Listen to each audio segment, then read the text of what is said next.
Today we're discussing the YouTube algorithm, so stay tuned. Crack the ceiling, then I pour up the lean. I'm feeling good today. I'm feeling good today. I'm feeling good today. Pack of wood and then I roll up the tree. I'm feeling good today. I'm feeling good today. I'm feeling good. Crack the Henny, then I pour it up. Then I drink it up, never throw it up. I'm feeling good today. I'm feeling good today. Make the money, then I count it up. Then I wrap it up, gonna put it up. I'm feeling good today. I'm feeling so damn good. Drink the medicine. The actual definition of the word algorithm is a set of rules that are used to solve an equation or problem, usually by a computer. Here in 2020, most major companies, if not all, use some form of algorithm to help solve problems. For example, who should be hired or what products should be sold this month. And as we all see, YouTube is one of those companies. With more than over 400 hours of video uploaded every minute, YouTube needs a very large amount of algorithms to filter through all the content that is continuously flowed through its platform. Today, I'm going to focus on the part that all of us as content creators, big and small, care about the most: views. And how do we get these views? By conquering the algorithm known as YouTube's recommended videos. 70% of all views now come through YouTube's recommendation engine. That's how videos are pushed. So if you want to gain views, you need to understand how this algorithm works. And I'm going to give you the speed course on how all this operates. There are 8 factors used to rank videos for this recommendation engine. 1. Click-through rate. That's the rate somebody clicks on your video every time you see it. 2. Watch time. The amount of time that your videos are being watched. 3. Engagement.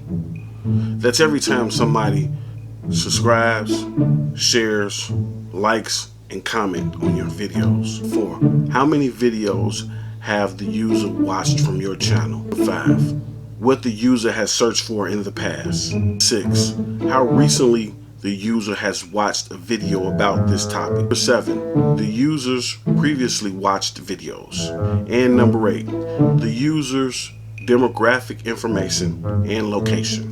The first 3 factors are the ones that you can directly influence. The other ones depend on factors outside of your channel and are used to personalize the recommendations for each user. So let's get to the factors that you can influence. And this is how. 1. Stick to the script. In other words, be consistent. Consistently put out content. When your content is all over the place, then viewers most likely get confused and don't want to watch. 2. Feed the recommendations engine with sources outside of YouTube. This is directly for new YouTubers that don't have prior videos for the algorithm to see. You want to be able to bring other people in outside of YouTube to watch your content. So Facebook, Instagram, Twitter, or whatever social media platform you can use that you can spread, that you have new videos and you can get people to watch, will be great. Email list. You can even stick your head outside the window and yell to your neighbors, hey, I got a new video. Anything that would help the algorithm see that you have people coming in that's interested in watching your video will definitely help. 3. Create thumbnails that get clicked on. Thumbnails are one of those things that people talk about all the time, but now it's actually a part of the algorithm. Thumbnails are directly connected to your click-through rate. So you want to make thumbnails that's clear, that shows exactly what your video is about. You want people, as soon as they see it, to say wow and click on it, even before they even know what the title is. Number 4, encourage viewers to stay. This is directly connected to watch time. You want people to stay to the end of your video. Be careful with the amount of time that you make videos. It's up to you, but I would suggest don't make a video too long where a person is going to fall asleep on. Don't make it too short where they don't understand. You want to make a video long enough that people have time to understand what it is, and you can present some type of hook to keep them to the end. And number 5, encourage binge watching. So you definitely want people to go back and watch older videos of you. You want them to be interested enough in your videos that they will go back and see what else you've made. End cards and playlists are a great contributor to this. Make sure you categorize your content on your playlist so it makes it easier for people to go back and find exactly what they're looking for.